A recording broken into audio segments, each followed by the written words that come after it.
So good evening. I'm Denise Yamaguchi. I'm the Executive Director of the Hawaii Agricultural Foundation, and I want to welcome you to the Prince Waikiki for the 28th episode of Eat, Think, Drink, the Silent Invasion, Protecting Hawaii's Agriculture Through Biosecurity.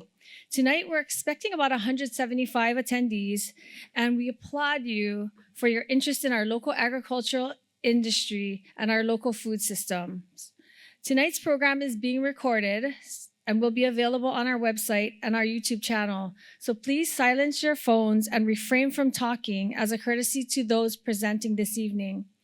We're going to kick things off, and the bar is now closed, so we'll open the bar right after the presentation.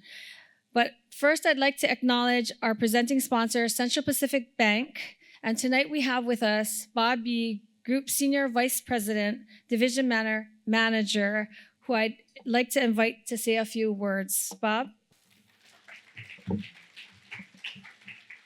Mahalo, Denise. For those of you who don't know me, I'm Bob Yee from the Central Pacific Bank, and I also have the pleasure of serving on the Hawaii Agricultural Foundation Board. As a board member, I would like to recognize Denise for her tireless work on behalf of the local agricultural industry. Denise,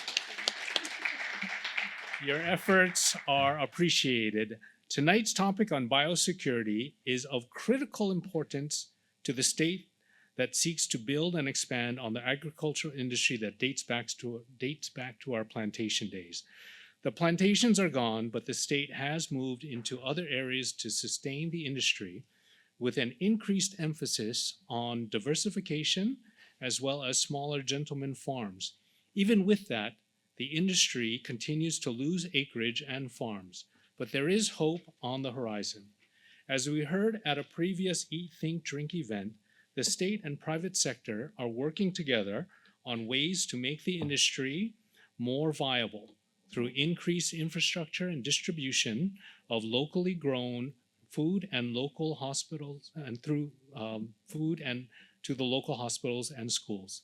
There's much to do, but the effort shows promise. For this reason, we can ill afford to let invasive species put further stress on our fragile agricultural industry. That is why tonight's program is so critical. Denise will make all the introductions, but we have an impressive panel of experts from government and the restaurant industry, all with one goal in mind: to stop the silent invasion. Working together, it is possible. Mahalo.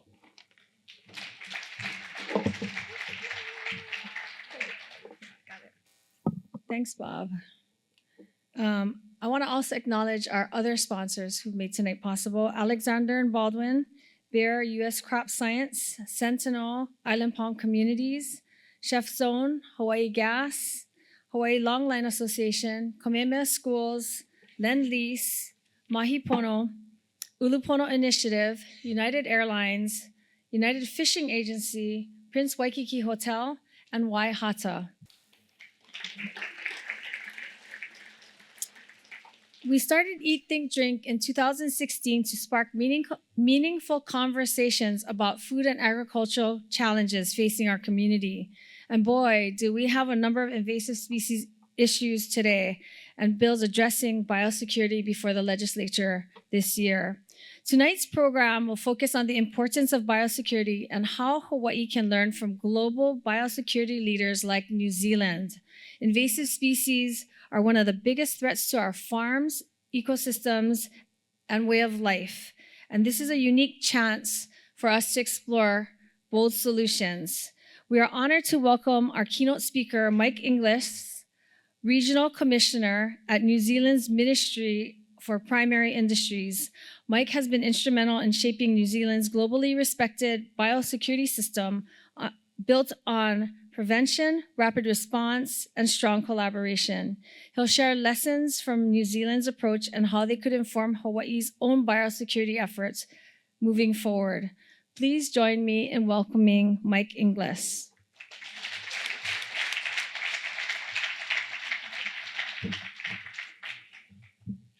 Kia ora e te whānau, and thank you, Denise, first off, for the invite the hospitality for allowing me to come across here, and the hospitality shown by yourself, your team, and all the other colleagues I've met. I've met some in Scotland, you can probably tell by the accent, so just a bit of there's no subtitles tonight.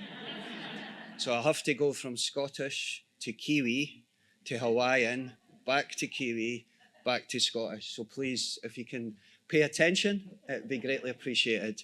And I don't stand on ceremony, so if I'm talk too fast when I get passionate and excited about biosecurity, just throw something or wave your arms in the air.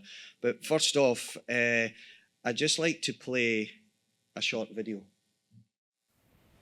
Dear Aotearoa, dear home, with every turn of the tide, every seam of the seasons, look around at all we have, this plentiful way of life. This place is more than the setting of my story. I was grown on its meat and milk, healed by its plants. My hands have dug kumara from its soil, my feet tuatua from the sand. This fragile place is all we've got. It's vulnerable to pests and diseases, so we must guard as if our way of life depends on it, because it does. As my last sunset creeps over the edge of our precious island, I'll be asking one thing of you. Look after it. Protect it. Aotearoa, this is us. I just wanted to share that video with you. It's from about 7 years ago. At the time when I first saw the video, I was in charge of prisons. So my family and I took an opportunity to leave Scotland to go and open the first public service prison, and I was very passionate about making a difference. And I'm not shy or too proud to say this. I was at the cinema with my family one night and Ko Tātou came up and I shed a tear. From that point, I then got an opportunity to go and work in biosecurity in New Zealand, and I grasped it. I thought I would not change vocation because I've been trying to make a difference to prisoners' lives for nearly 20 years. But again, I found a renewed passion and a commitment in biosecurity. So if you bear with me, I'll just kick off. There's a Maori, Te Reo Maori whakatoki, which is a proverb, which is e haha te mea nui o te ao, he tangata, he tangata, he tangata. What is the most important thing in the world? It is people, it is people, it is people. So as I take you through 15, 20 minutes, systems are important, legislation's important. But what I've seen coming to Hawaii, and this is the 4th time I've been to your beautiful country, I've seen real passion and real people that want to make a difference, and you can't buy that. So our vision, and we've just relaunched this in New Zealand, that will be the world's most trusted provider of high-value food and fibre products. We want to grow the value of New Zealand's food and fibre sector. And that includes, we want to double the value of exports by 2034, deliver solutions for New Zealand farmers to reduce GHGs by 2030. My role as part of the government is to protect New Zealand from harmful pests and diseases and back the primary sector to win. So 4 pillars that we work very, very hard on every day. When we went out to industry to engage our industry, our agriculture, our kiwi fruit industry, our beef and lamb, they wanted number 3 at number 1, which is interesting because of how important it is to them. Biosecurity in New Zealand government hazard risk register for the last 10 years has been number 1. It's been above terrorism, it's been above domestic terrorism, it's been above drugs, it's above education in terms of risk to our young people. Biosecurity is number 1. So just a slide to show you what that means. At this stage, from a primary industries in New Zealand from a small country brings in $53 billion per annum. And we've set an ambitious target to double that. That slide shows if we just keep doing what we're doing just now, we'll probably get to about 73 billion. So that's working with meat and wool, horticulture, forestry. But we're wanting to make sure that we're bringing added value into that space across the piece. So again, just as a context and a strategic context, $53 billion is a massive amount. When In New Zealand, 85% of what we grow and what we make, we export.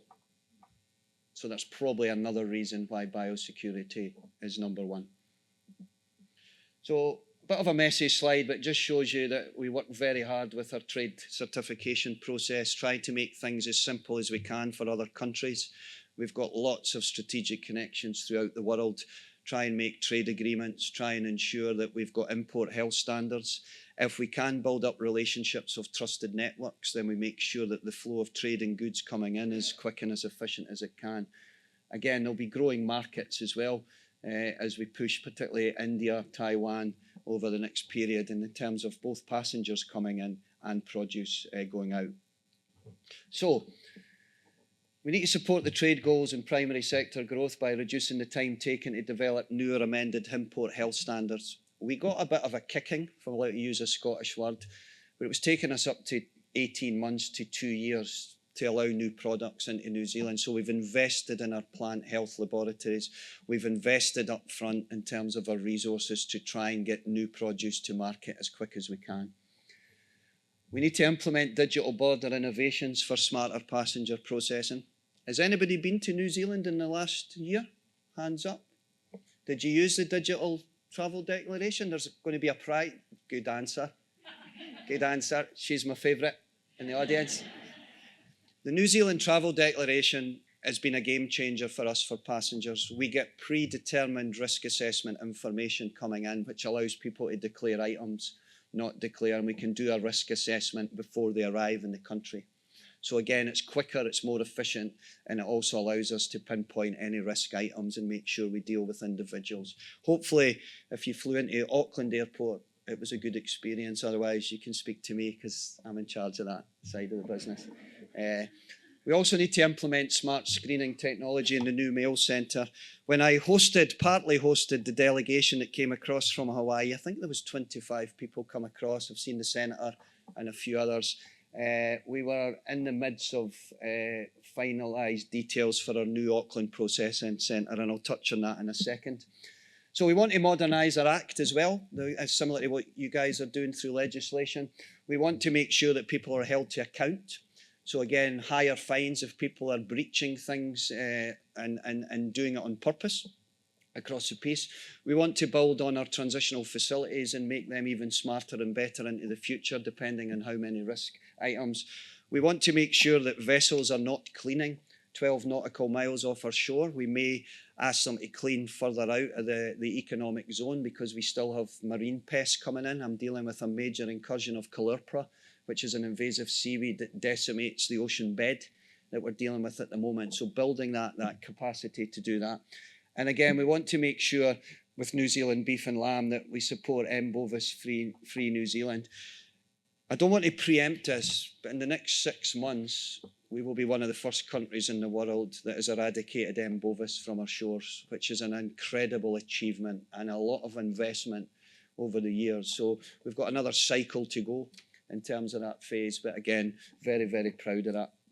We've got a big issue with feral browsing animals that we're dealing with, but one of the main things, despite our economy and despite there's challenges for everybody, one of the commitments that we've managed to get through our minister and the government is to invest in our frontline roles at the border to protect and enable New Zealand export. And I go back to the people and to tangata.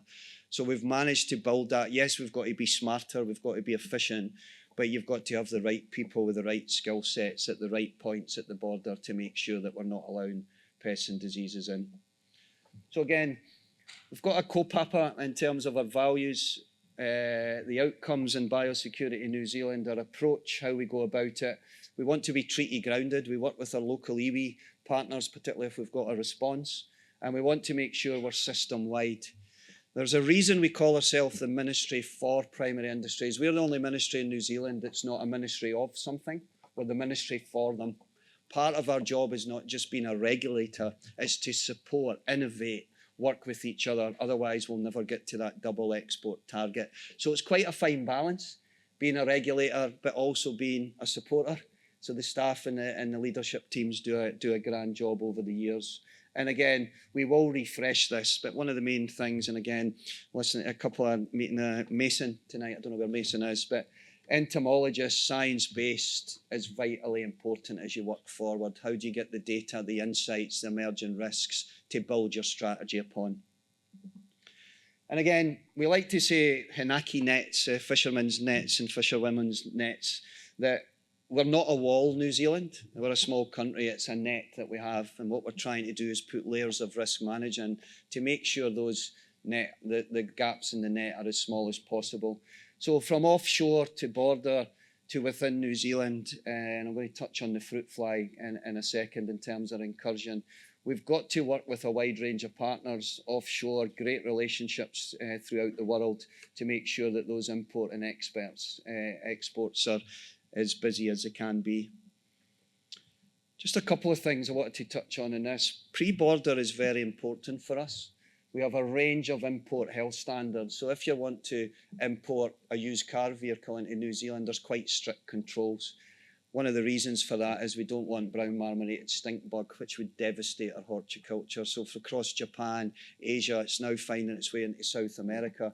We have a system verification with those car manufacturers. We used to put staff over to Japan. We used to have 20 staff in Japan, but we've built up an assurance system now that my staff only go out once a year to audit their procedures across there to make sure that the cars arrive here pest-free, and that's just one example.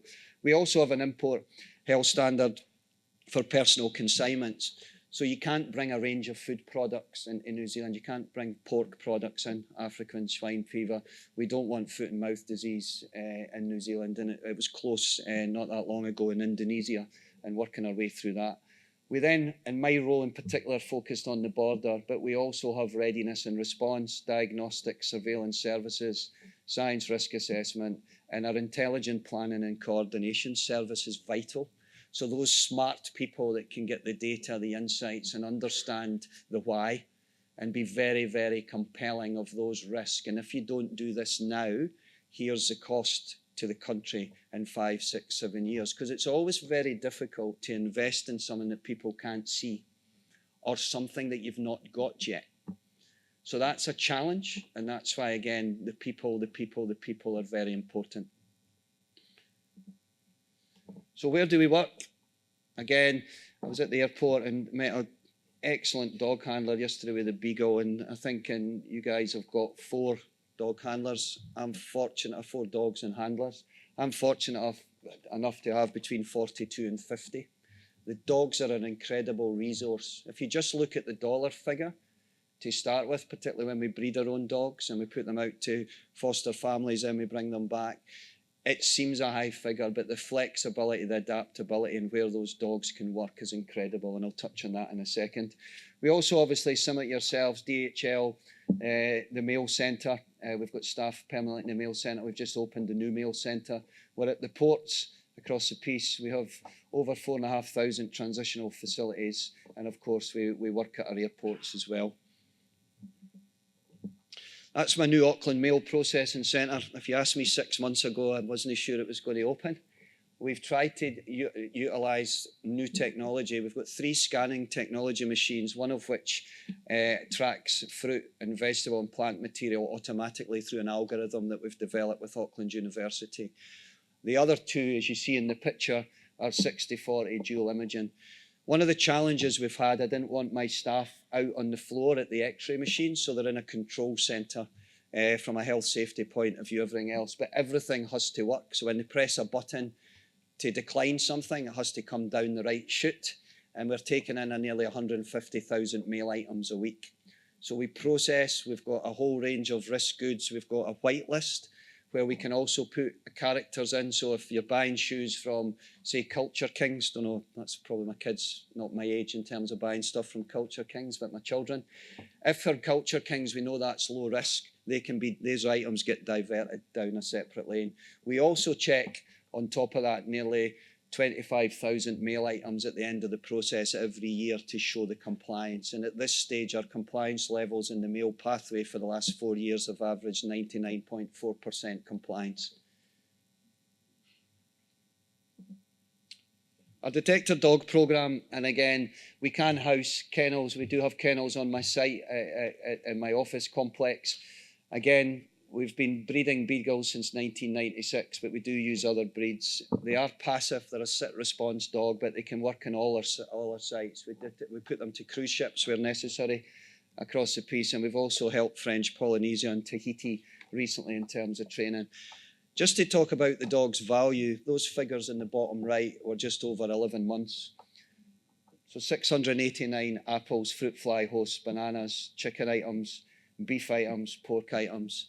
Each one of those could bring a pest, a disease, or an invasive aspect of it. And our dogs, in terms of the value right there and then on that screen, is the value that they bring to New Zealand every single day.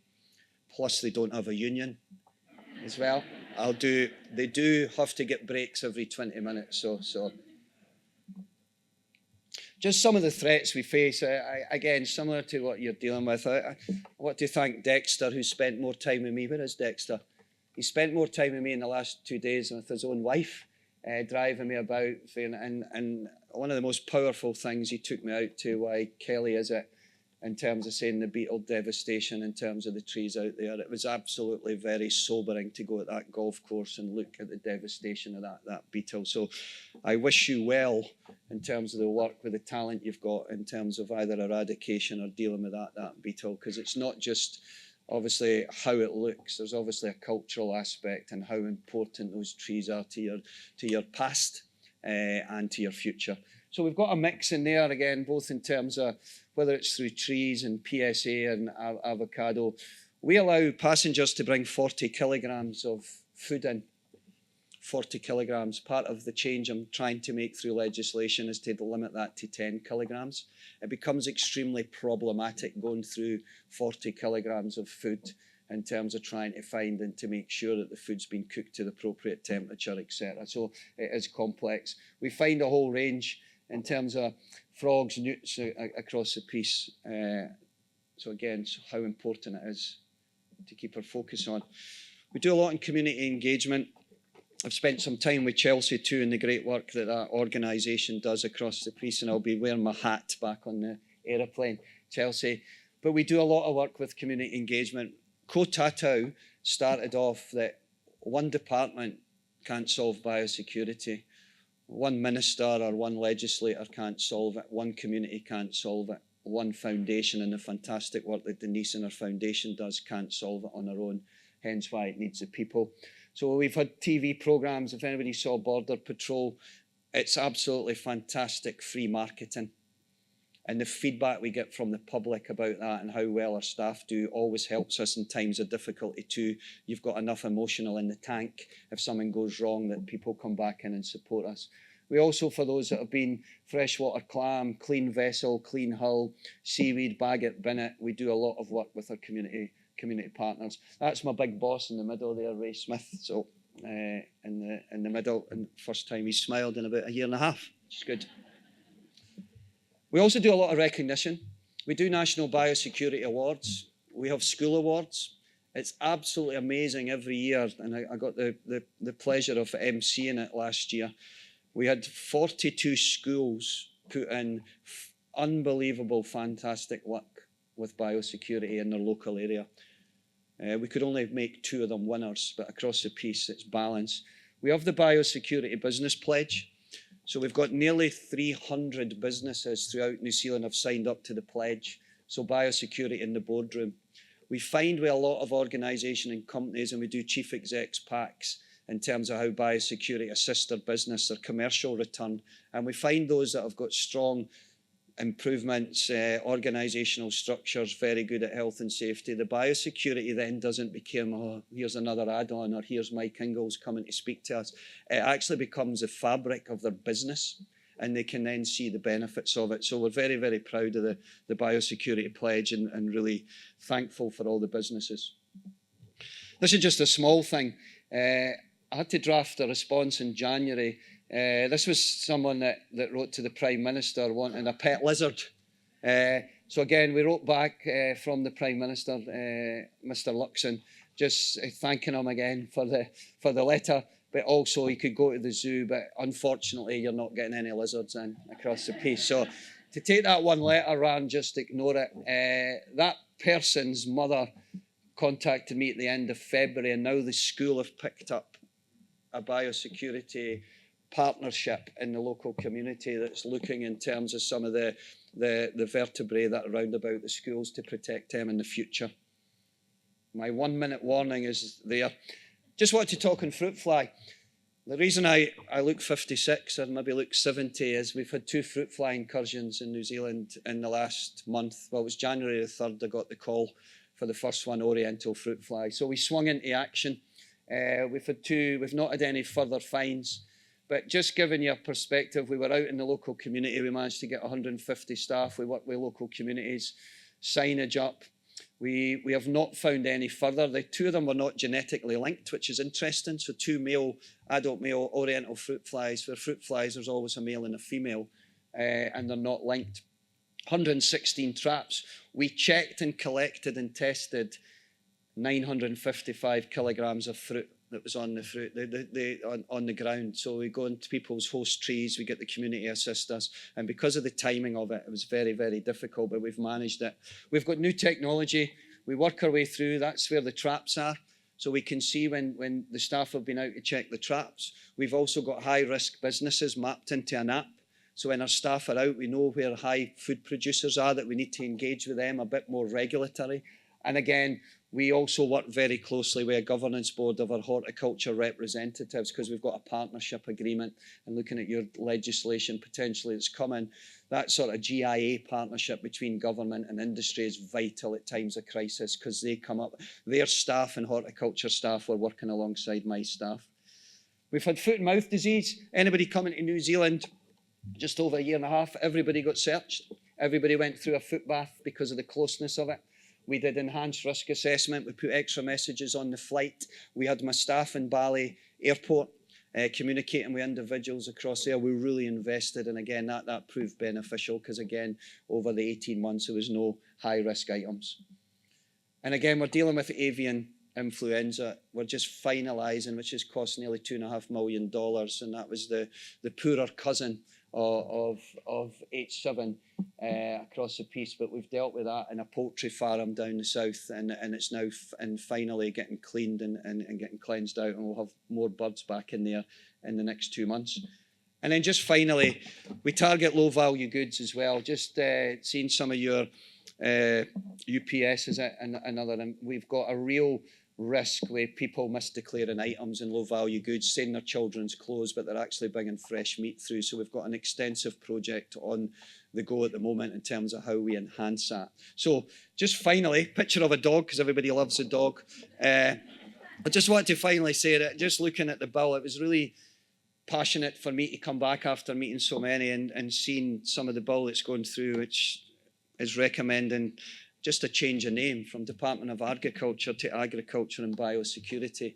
There's a lot in the name, in terms of the wider and how important this silent invasion is for Hawaii and other countries. But I'll just leave you with another whakatoki, Whiria Te Tangata, which when I look in Hawaii in my short time here, legislators, policymakers, officials, state, federal, community organisations, the Foundation, the Invasive Species Council, our industry partners, importers, exports, what that phrase means is you have to weave the people together to make sure that you're all focused in the one direction, to make sure that Hawaii remains as beautiful in the oceans, on the land for generations to come.